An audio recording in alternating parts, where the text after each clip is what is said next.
Hey, bud. Hey, bud, did you see the Microsoft conference today? There was like Assassin's Creed Origins on there. The Microsoft conference? Yeah, the Microsoft conference, and there was like Life is Strange, and there was Anthem. Oh my god. You know, neither of us have an Xbox, right? What's going on, YouTube? This is Darklight Gamer, and I'm here with a special guest. What is up, beautiful people? It's Wolf-Brother Methos from the channel Frost and Fist. And we are here to bring you the skinny on the Microsoft conference over at E3. Microsoft conference looks pretty good. They got pretty awesome releases. A lot of stuff to talk about today. Holy crap! They did quite a good show this year, I gotta say. And they released all the specs for the new Xbox. First of all, I mean, when that one comes out, hopefully the one will be cheap enough that I can get one. Because the new one's going to be $500. They actually announced the price of the new Xbox One X, which is what they used to call the Project Scorpio. So yeah, it's XBOX Xbox.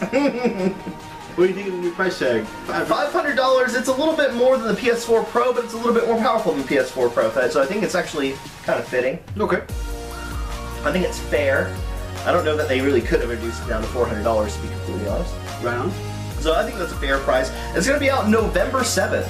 A lot sooner than I thought it would be. That is pretty soon. Yeah, it's like right around the corner. Like, they announced the name of it, and then just a few months later, it's like on the market. I think that's actually perfect timing because that's 2 full months for parents to stock up, or people in general stock up right before Christmas. You gotta save up for Christmas, gotta make sure you get that pre-order, so that way it can be underneath the tree for their kids. And having been a GameStop manager myself, I definitely feel like there's just too much pressure when you release brand new system literally right before Christmas. Right, definitely.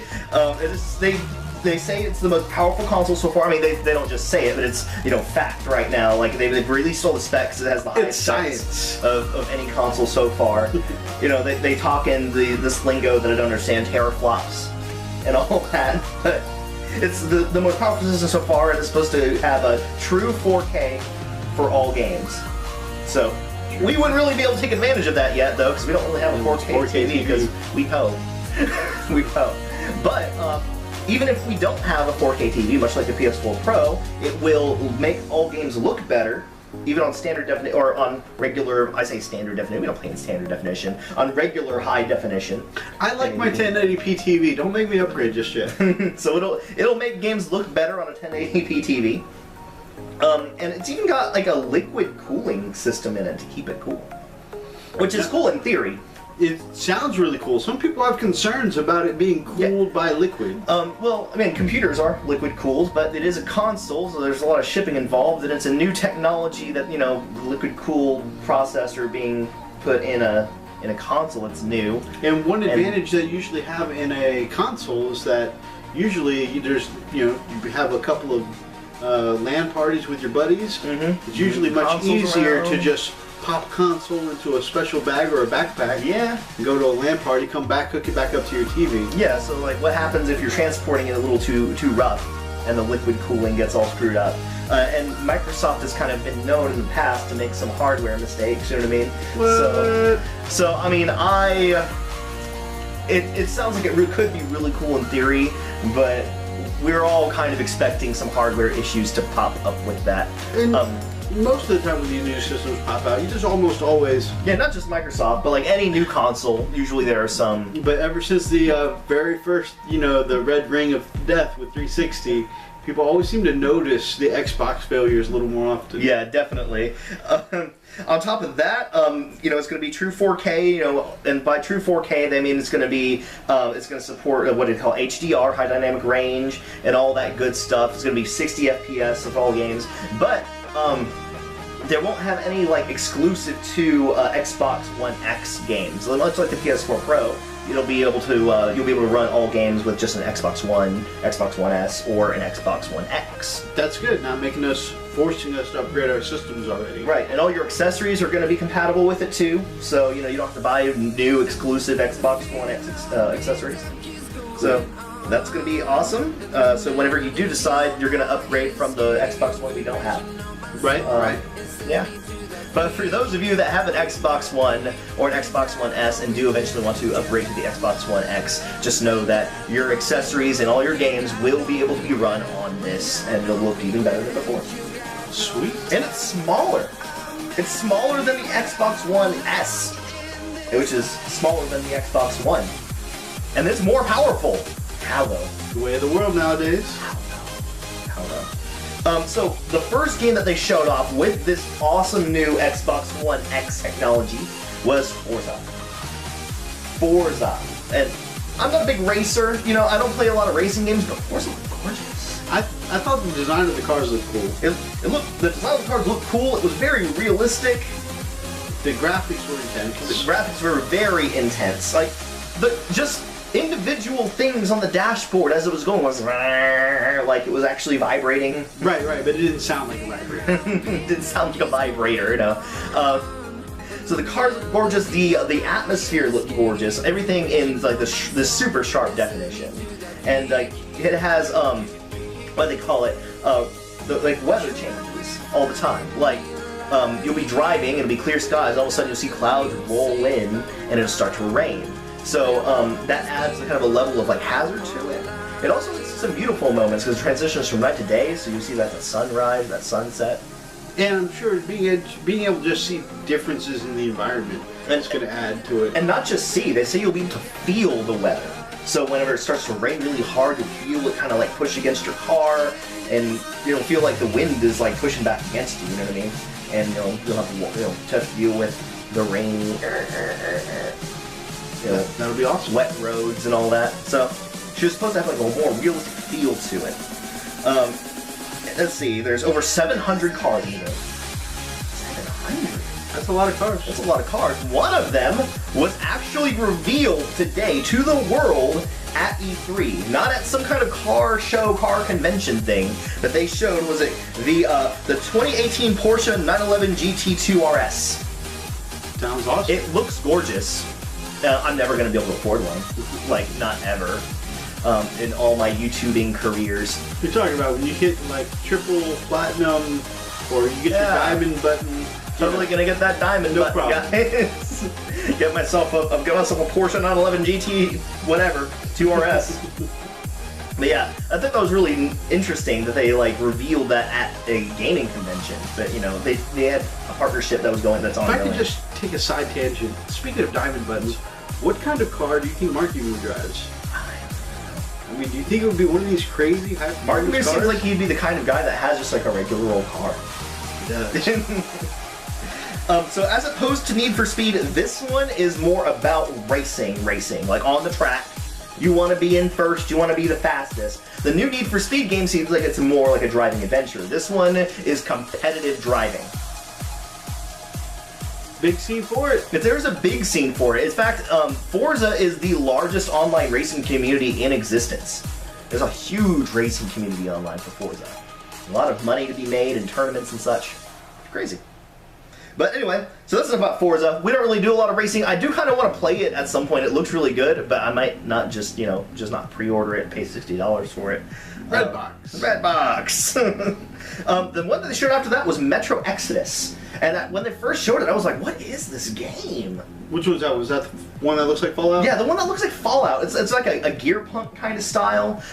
I told him I thought of it kind of as like it looks like Fallout 4 or Fallout 3, but with the, I don't know, the grim, dark undertone, or like that, I don't know, Bioshock might have. Yeah, almost Bioshocky in the environment. And, I played a little bit of the first Metro game, and it was really hard. This one seems like it has kind of a different feel to it. In fact, this one seems a lot more open world than the original Metro game.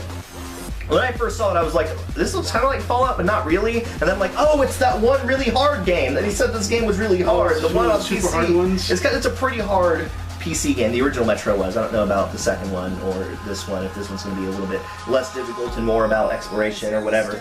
But this one definitely seems, I mean, don't quote me because I haven't really played a lot of the Metro games, but this one seems more open than the other Metro games. And that bear monster. That bear monster looked hardcore. That was fugly. He blasted it off a cliff with the explosive bolt. I don't think I killed it. I know, I don't think it did. I think it just kind of made it mad. Yeah. It's just kind of like, peace! But yeah, it's a very atmospheric looking game. It's like a post-apocalyptic kind of game, not like nuclear Fallout post-apocalyptic, but something happened. Leveled the world. I was just watching the trailer and I got that feeling like if I were playing the game, I would constantly have that anxiety that something's about to creep up on me, jump on me. I'm all by myself. I need someone to watch my back. You know, that kind of like intensity when I was watching. Definitely, and there was like some kind of mechanic where when he was down in the tunnel, he had a watch with a little timer on it and was counting down. Like when you're down in the tunnels, maybe it's not safe to breathe that air, and you have to get to the surface before the timer runs out. Oh yeah, because when he came out, he pulled off that gas mask type thing. Yeah, and then after he got out, I don't know if you noticed, but it looked like the time went back up on his watch. No. So it's like when you're in fresh air, it recharges your whatever holds your air or something like that. Interesting. I don't know. We're going to find out more about that in the future, I am sure. But after Metro, holy crap, Assassin's Creed Origins. Okay, Assassin's Creed Origins is really good. It takes place in Egypt, and the Egypt environment looks great. So many great things about Assassin's Creed. It looks like they stuck with the feel of an Assassin's Creed game. I was watching some gameplay, and it looked like it felt like an Assassin's Creed game. I really liked the ancient Egyptian kind of weapons too. Oh yeah. You know, the shield looked awesome, and you had the spear, the bow. He even had a khopesh. And the thing that I found interesting about this is that you're not just limited to a loadout like you are in other Assassin's Creed games. Right. You can equip several different types of weapons, and you'll have to upgrade them eventually because all these different weapons have different stats. So, like, even if you pick up a spear, you'll pick up a spear with higher stats or a better looking spear later on. You'll get like a legendary looking spear. So you have to upgrade your equipment. You get XP and you level up, and you have to buy new skills. You don't get that in other Assassin's Creed games, right? Like your equipment is your equipment, right? Right. That I know of, all the ones that I've played, and I've played quite a few of them. I haven't played Unity, and I don't think that this was this way in Black Flag. But I think that pretty much you have the equipment that you have. The equipment that you upgrade in some of them do have like you upgrade it to include a new ability, kind of like in Assassin's Creed 2. You know, you upgraded your hidden blade to be able to do different things, right? But it didn't increase like the damage and stuff like that, the stats. But getting like an ultimate weapon, that kind of feel. Yeah, you adds to a level of customization. I think that's really cool. They're adding some like RPG elements to it. So there's that. They changed the way Eagle Vision looks. Instead of like just highlighting whatever, he sends out his companion eagle and he sees through his eyes. That's pretty cool. I did like that aspect. It looks like his eagle can kind of like see through walls to an extent, and he marks all the treasure chests and marks all the where the guards are standing. Where the guards are standing. I like that. It showed him take a hiding spot, and he checked out the direct path to the boss. Oh yeah. And then he's like, wait a minute, in this side room there's like another guard or whatever. Yeah. So it leads to you like being able to kind of like strategize around. That's really cool. So I mean that's really awesome. It looks like this one has some more supernatural elements than the other Assassin's Creed games. Like it touched on the supernatural in the Assassin's Creed games with the Piece of Eden, but it's like in one of the trailers you saw him fight like a big basilisk. Oh, that's pretty cool. Big giant snake thing. I mean that's different. And this one, and speaking of the big giant snake thing, that looks like a boss. And I saw another gameplay thing where he was fighting a boss. Bosses, period. Boss fights in an Assassin's Creed game. Which, normally the boss fight is what? You hit X and you assassinate. Boss fight done. Unless you screw it up, and then you have to fight him face to face. So along with the items of Eden, one of them's the Sword of Excalibur, right? Right. And part of the lore is that it's a whole bunch of different powerful swords that belong to incredible leaders throughout history, right? Right. Or it was the same one, but it was like exactly. Yeah. It just got renamed throughout history. And you need the Sword of Gryffindor to defeat the Basilisk. Right. So maybe the Sword of Gryffindor is the Sword of Eden, which is the Sword of Excalibur. Yeah, I mean that's canon in the lore. Yeah, it definitely feels like an Assassin's Creed game, and the world itself just looks gorgeous. They really did some work on Egypt. Yeah, I really like just the graphics, the way everything's designed, and again, I really love all the really cool weapons that he uses. Which what one would think of as Egyptian weapons. I like that he uses a real bow because I made an assassin's character and he uses a real bow, so we have that connection. Instantly bonded to the main character. Instantly bonded. But yeah, this world seems huge, and it's very open to the point where you can just jump on a boat and go. Apparently, you can just sail into open water. That's cool. So there is that. The only thing that I did not see anything of in Assassin's Creed Origin is one of the leaks, I want to make sure that my air quotes are on camera. One of the leaks that was shown for Assassin's Creed Origins was that you'd be able to choose between a male and female protagonist, and I just didn't see any of that in this trailer, so I don't know if these leaks. Although after all the protests they got after the last, they're gonna get some hate if it's not in the game. I guarantee. Which I really hope there's a female protagonist option, because my wife probably won't let me play the game if there's not a female protagonist option. So. And I know a lot of people have been upset about the fact that, you know, there have been female assassins. It was one in a side game, and, you know, it was like she was a Chinese assassin, and there, you know, have been shown, but like you haven't really been able to play one in like one of the main games. That Chinese assassin, by the way, is one of my favorite Yaya Han cosplays.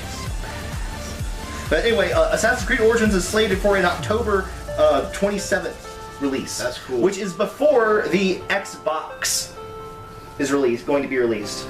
Interesting. So whenever it first comes out, you'll be able to play it on your regular consoles and stuff like that, but you won't be able to see its full power until November 7th. I'm also excited from a fluff standpoint, you know, getting to find out the story behind how the Brotherhood came together. Yeah, the birth of the Assassin's Brotherhood. Interesting. And then they showed another trailer after Assassin's Creed Origins, which was Project Darwin, or the Darwin Project. And that looks, I mean, they didn't show a lot or tell a lot about it. It looks like a new competitive game. It looks like a game. Yeah, you play as a bunch of different looking characters. It looks like they all have different abilities and stuff like that, different weapons that they use, and just to kill each other.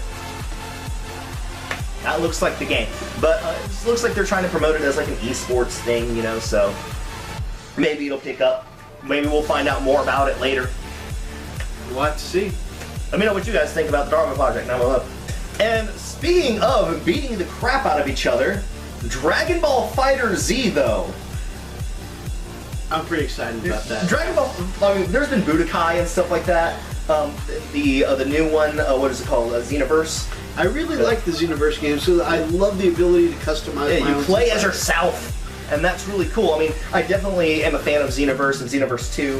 You know, I love the concept of it. The combat did not feel bad in that, but I think it's cool that they're going back to the roots of like the fighting 2D style. fighting. I know there are some people that are big fans of the 2D, old 2D, you know, Dragon Ball Z fighting games. I'm excited for this 2D version because it looks like it has a feel of that Marvel vs. Capcom. Yeah, it looks like a Marvel vs. Capcom or a Street Fighter type Dragon Ball Z game, and it's 2D, but when you use the awesome moves and stuff like that, the super moves, it looks like it goes into like a 3D kind of mode. Kind of. It seems like it still affects a 2D screen. Yeah. You've got the 3D cutscene style. Yeah. Kind of like on Marvel vs. Capcom 2, you know, that it seemed like there was some of that. Yeah, most def. It also has the Marvel vs. Capcom style ability to have that 3v3 fighters, you know, so you tag in, fight for a little bit, and then they switch to Ryu, and you're like, oh, I can't handle Ryu with this character, let me switch to Cable, and you know, you just pop in and out that way. Yeah, it looks like it's going to be a really fun game. I doubt it's going to be $60. And if it is $60, I doubt I'm going to pay $60 for it. Right. If it... That's up in the air. I guess that's to be seen. It doesn't look like a AAA title. It looks like it's going to be a lot of fun, though. I'm excited. So right after that, they showed Sea of Thieves. Pirate game. Oh, the pirate game. I be a pirate. Yo ho, yo ho. That one looked pretty interesting. It did look pretty interesting. I don't know if I'm going to want to spend the time to play it, but I mean, I'm sure there are a lot of people that are really excited. Yeah, it had kind of an being an MMO style of game. Somebody described it as being like, it was very piratey, but also very The Goonies. Okay, that's fair. You know, you make your little pirate crew with your buddies, and you go on a big pirate adventure looking for treasure. All right, but if I sign up for a pirate crew and somebody asks me to do the truffle shuffle, I'm logging out. But yeah, it looks like it's very focused on cooperating with each other, helping each other get this buried treasure. You got to solve riddles to try to figure out where the treasure is. That was cool. So they had to go through go to a certain island and then go in a mountain, and there were skeletons, and then I would have been like, nope, and gone back to the ship and sent somebody else, be like, I got the ship thing, guys. And there seemed like, again, a lot of cooperative effort. Like, I noticed one person stayed behind on the ship to be the getaway driver. Indeed. You know, and then when they were getting the treasure, you know, a couple of guys worked out the parts of the treasure and cut away the bushes. Mm-hmm. And then even when one person solves the puzzle, everybody else has to deal with the undead. Right, because whenever the one person picks up the chest and he has to get out with the chest, his hands are busy holding the chest. Can't fight, reduced movement. Yeah. So you got to work together. That means people, you got to get on the payload. I'm serious. Get on the payload. I'm talking to you people that play Overwatch. So yeah, it looks like it's very, very cooperation based, and it looks like it could be a lot of fun. The little adventure they went on didn't seem like it took a lot of time either. It looks like you can go on multiple adventures per day, hook up with your friends and everything. Just don't know if I'm going to invest in it. Yeah, I'm the same way. Like, it looks neat, and there's a lot of cool things about it. I feel like I would have fun with it, but it's just...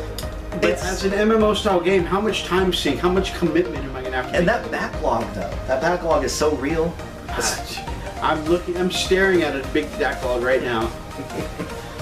Oh, so after that, oh my god, Terry Crews with Crackdown 3. I gotta play it. Oh my god, Terry Crews, guys. Crackdown 3 looks really fun, and I hear that the Crackdown series is really fun. I have played it myself. You played a lot more than me. I played the first one. I didn't play the second one. But I love the crazy super soldier feel with it. I hear it's pretty open world. It's pretty open world. Had the Grand Theft Auto vibe where you could take cars around the city and stuff like that. Never used it because you can build your super cop different ways. And I made mine like a physical super soldier. So I was like running down streets super fast, leaping up tall buildings. The whole style just boom. I never needed to drive anywhere, but you could also put points in driving, points in explosives, put points in gun. You know, you could be the most badass gun kata guy out there. You know, shooting stuff up. So I like that it's very customizable. It's very versatile, and you can just do anything. Now you saw Terry Crews' character; he did a whole bunch of everything. You know, yeah, he was leaping from building to building, but he was also shooting up a bunch of stuff. His legs turned into a rocket. He said, "Today you're gonna be throwing grenades, but tomorrow you'll be throwing cars." So yeah, that looks really fun. Somebody on my Facebook replied bitchin' that Crackdown 3 looked like it was like taking a more cartoony art style or whatever. They're like, hey, lied to us. And okay, first of all, reveal trailers always look better than gameplay, let's just be honest. But yeah, that's a Crackdown art style, it looks like, right? I mean, yeah, Crackdown 1 and 2 kind of always had cartoony look to it. I never played 2, but 1 was the whole tongue-in-cheek kind of, you know, it was satire, but it was fun. It was a parody. It made fun of itself. Yeah, so you weren't supposed to take it seriously. You can be sour if you want to, but I'm just saying I think it looks like a Crackdown game, and I think a lot of people are gonna like that. But anyway, so after that they showed a trailer that I did not know what the fuck it was at first. I was like, is it Kingdom Hearts? No, she's smoking.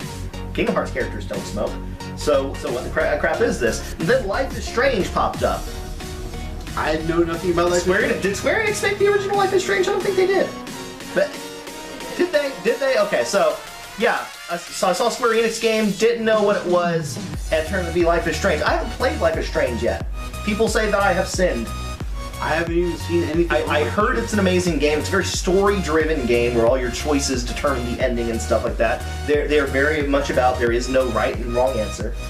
In the first game, the main character has the ability to control time, or to not control time, but to go back in time for like a brief period of time or something like that. And she tries to fix things and doesn't always turn out great. Now, to be honest with you, I didn't see anything really story-driven or game-like about this one. I just saw like scenes of a young girl going through life. Well, I did watch some gameplay of it already. They revealed it and they talked about it a little bit. First of all, this game is going to be episodic, just like the original Life is Strange. So the first episode is going to be revealed on is going to be released on August 31st. So if you're looking forward to it, it's right around the corner. You know, you'll be able to play the first episode of this. But this one you're going to be playing as a character from the first game, the game named Chloe. And it's a character you didn't get a whole lot of insight from, but you know, she was always very strong-headed character, very I'm gonna do what I'm gonna do kind of chick. But can't stop, won't stop. Can't stop, won't stop. And so this is when Chloe was 16. This is a prequel.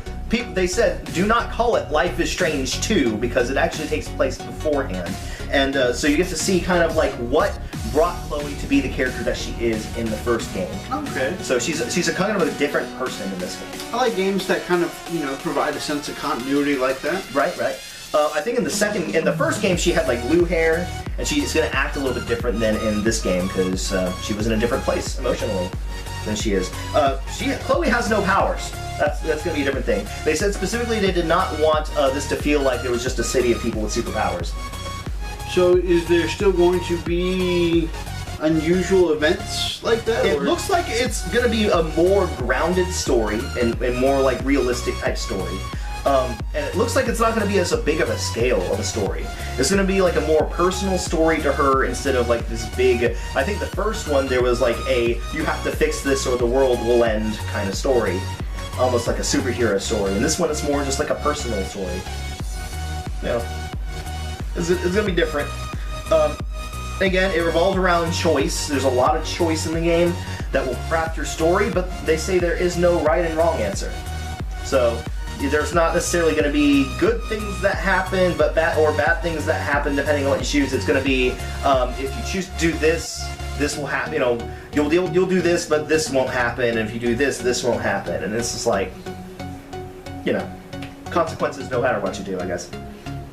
But anyway, so after that, they showed some gameplay of Shadow of War.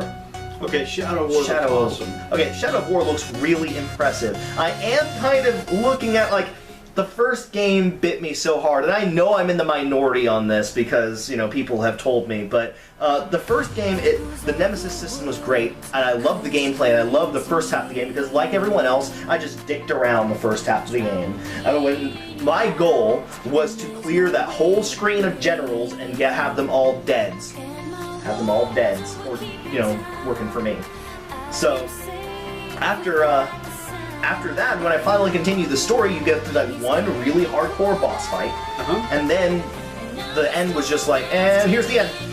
The last two boss fights, you fight basically an avatar of Sauron. It was basically just a few quick time events. It was just... So, I hope... They say that this one is going to have a much more epic story. They say that they want Shadow of War to have a Lord of the Rings movie quality story. So I'm hoping that because of that, that fixes the problem that they had in Shadow of Mordor. I'm pretty sold on that idea because it looks like, just from the trailer, that the story you're working towards is building up towards an epic. Yeah, it looks epic. It looks like, and the gameplay looks very fluid, I have to say. Even more, like, the gameplay in the first one was really good.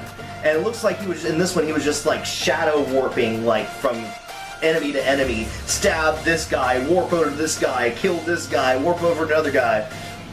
So, I haven't actually played Shadows of Mordor yet, because one of my favorite Let's Players told me that the ending was very unsatisfying, and I probably shouldn't play Shadows of Mordor, but now that this one looks so good, yeah. I'm gonna probably want to go back and play the first one now. Well, you know, once you're at the halfway point, the end of it's just gonna go like that. So I mean, you might as well.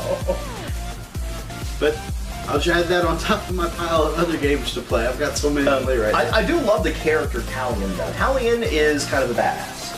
Seems like, gotta say. Anyway, so yeah, more focus on the story. In this one, they kind of improved upon the Nemesis system. So that was the big thing about the first game. I think that's what a lot of their attention was on, which is why they kind of ran that. Seems like they kind of ran out of time and budget at the end. It was probably because they were focusing up on the Nemesis system and getting that fine-tuned. And they're making, as good as that was, they're making that better. What exactly is the Nemesis system? The Nemesis system has this, it's this kind of system they put in place where these different generals will pop up and they all have different personalities and different skills and strengths and stuff like that. And, you know, the orcs, they have their own ranking system. So you have the generals and the people below them, And when you kill somebody, or when you attack somebody, you know, they can kill you and rank up, or you can kill them and they'll either be dead and somebody has to replace them, or they'll get demoted, or if you let them go, or if they get away, they might come back for exact revenge. Oh, I remember that. You had a problem where you killed one general and thought you solved a problem in that area, but an actual more powerful person got promoted in that person's spot. Yeah. And then all of a sudden you had a problem in the streets. Or sometimes it actually says that they're dead, and you think that they're dead, but they come back later. Like, I wasn't really dead the whole time, and they'll, like, ambush you out of nowhere, and they're way stronger than before, because their trial, like, made them stronger. But anyway, yeah, so that's going to be even more hardcore, and with your ability to dominate people, you can now form your own little squads to take on missions with you. That was pretty cool. Yeah, so like as you saw in the gameplay trailer, he dominated this really big guy, and he's like, hey, now I work for you. But I like that in this one, it seems like he didn't just completely lose his sense of self when he was dominated, just like a glowing-eyed zombie, basically. Right. But he actually seemed like he had his same personality, but he was just like, something was hardwired in him. You're my dude. We're doing this together. Yeah, I like that form, because it adds so much unique personality to the game. Exactly. You know, if you just had a horde of zombies following you, it's just... It wouldn't have that. It would definitely lose a lot of that dynamic, you know, a lot of personality. That really, I don't know. I'm just watching a trailer, and already this converted, you know, giant ogre guy is kind of endeared to me now. Like, this is my dude now, you know. Yeah. And then the other guy they recruited, the Machine, had like this badass kunai whip chain thing that was like, get over here. And it was kind of messed up too, because originally you killed him, or thought you killed him. His people took his corpse in, made him better, like Frieza style, and then he came back for revenge, ambushed you, you still whooped his butt, and then you're like, okay, you're stronger now, now I'm gonna make you my servants. Just adding insult to injury. That's how you dominated him, is when he touched his face and exerted his will. He said, I want you to remember this moment and how it could have been. Beat you twice, bitch. Alright, so after that they had a very interesting trailer that was very depressing for Ori and the Will of the Wisp. Okay, at first I was like, this is so beautiful. It's like gorgeous, and then it's like, okay, it's getting dark, but it's still really gorgeous. Okay, even it's nighttime, it's pretty vibrant and then it became gloomy. Oh, why is the world on fire? And then it's just a world full of death and decay. And they showed like I don't know, about another 30 seconds of a dead, dying world. And I was like, that's a little sad. Oh, hey, look at this cute little owl. Dead parents, like Batman. And then this little wisp that looks like came up and like put his hand on his back like it's gonna be okay, buddy. Y'all, a 60-second trailer is not supposed to give me that many feels. It was beautiful. I didn't know what the gameplay was like, so I was kind of like trying to look up some information. This is a sequel to another game. It's called Ori and the Blind Forest. And I looked up some gameplay of that. That game looks gorgeous. Why have you guys never told me about Ori and the Blind Forest before? It looks like a platformer, and it looks like just an absolutely gorgeous game. Is it as depressing as this one? I have no idea. It looked like it was a dark, colorful yet dark world, just like in this one. Like, it looked like it had kind of a gloomy atmosphere, but still had other things that made it look, you know, bright. Right. But I love the art style so much. I'm gonna have to get into this. I might even do a Let's Play on it, just because it looks interesting, and I kind of want to get ready for this sequel. Right, wherever you get an Xbox. True. I don't even know if it's an Xbox exclusive. Okay. So, and Xbox has not had a lot of exclusives this year. Most of them are, you know, launch exclusives or timed exclusives, but I think very few actual exclusives have been revealed this year. And lastly, the big kahuna from the Microsoft conference, Anthem, BioWare's new title. Anthem looks so good. Anthem looks so good. You guys got to be your own Iron Man. You get to make your own suit. So it's the new IP from BioWare. It's a third-person shooter, it looks like. It's a squad-based co-op game, so we're gonna have to like get online and hook up with our different Iron Man suits. Sounds like a plan to me. It's gonna be fun. I hope that's not gonna. I don't think that's gonna be exclusive. It has like a Destiny kind of feel. It looked like if you combine Destiny and customizable Iron Man. Somebody says this is what Destiny should have been. Ooh, shots fired. But yeah, different types of customizable power armor. As you saw in the gameplay trailer, one guy had a big, slower suit that had excuse me, more firepower. Which looks cool. The other one had like more mobility. Like a scout sniping kind of armor. Yeah. So, I mean, they say you're gonna have different types of suits, fully customizable. So you can tailor it, like the colors and stuff like that. I imagine there are gonna be some other components you can customize. So that way you can say, this is your suit, much like an Iron Man suit. That's cool. Right. Different loadouts, abilities, strengths, and weaknesses each suit is going to have. So it looks like you gain XP from doing things and level up as you do things. I don't no idea how that affects you yet, though. I mean, does it just give you more strength? Do you get talents? Do you get loadouts? I don't know. We'll see. But you level up and you get stronger somehow, I imagine. The gameplay looks so good. Gameplay does look so good. You can see the scene where she is like basically going from the main city out into the world. That looks good. And yeah, basically she Iron Man flied her way through a pipe, and it looked, oh my god. Somebody's gonna get nauseous doing this though, I totally imagine. But they say it's going to be a big open world to explore with your friends. My favorite scene is that when they realize that they're about to have a ton of bad guys assault them. Oh yeah. And so the heavy suit guy launches one big rocket, blows up the first mortar. I got it. Then charges in there to provide a distraction, shoots stuff. And then she's like, I got the next wave. And she releases a whole bunch of smaller micro explosions. Oh yeah, she like locked on to like 10 of them at once, and then just released like micro missiles on them. It was awesome. That was pretty sweet. It was really cool. So yeah, it's a vast, dynamic, open world to explore with your friends, is what they said. So not only is it going to be a big world, they say it's a constantly changing world, and it's going to have like weather that will affect you, and these big world events that'll happen and stuff like that. So pretty awesome. Looks like it's going to be neat. Yeah, so I don't know what else to say about Anthem. It looks great. I want that game. That is definitely on my, must play list. Yeah, some people were saying that, they were turned off by the fact that it was multiplayer. I mean, I personally like that there's going to be some games that I can hook up with my friends with. It looks like you probably can solo a bunch of stuff in that. I mean, it doesn't look like you absolutely need to. I don't know if it's going to be more MMO-like, but it looks like it's going to be like co-op, like, you hook up with your friends or whatever to handle tough. That's cool. I'm down with multiplayer games. I mean, if it turns out to be MMO style and it requires a large time commitment, that might be a slight turnoff for me. Yeah. Just because I don't have a lot of time to commit. Right. But if it's something I can play casually and still have a good time, I'm all in. Definitely. So yeah, that's basically the Microsoft conference. How do you feel about it this year? There's some things that I'm not as excited about, but there are definitely some things that are really exciting. Notably, they talked about a lot more games than this. This was, I feel like, the highlight list.